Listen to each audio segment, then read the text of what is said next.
দেখছেন এই হচ্ছে মোটামুটি মিক্সার আর তার অ্যাডপ্টার। ঠিক আছে, যদিও বা বলেছি যে অনেকদিন আগে আমি এটা খুলে ফেলেছি, আনবক্সিং হয়ে গেছে এবং আমি এটা ইউজও করি।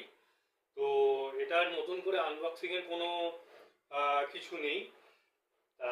দেখুন এটার মডেলটা হচ্ছে UM6 স্ট্রেঞ্জারের স্টিরিও মিক্সার। ঠিক আছে, আর এর যে ইউএসবিটা আছে, এই যে মডেলটা যেহেতু UM6, এটা ইউএসবি দেওয়া। তো এই ইউএসবিটা কন্ট্রোল করার জন্যে এটার একটা ছোট রিমোট। ঠিক আছে, এর মধ্যে থেকে গান চেঞ্জ করতে পারা যায়, রেকর্ডিং অপশন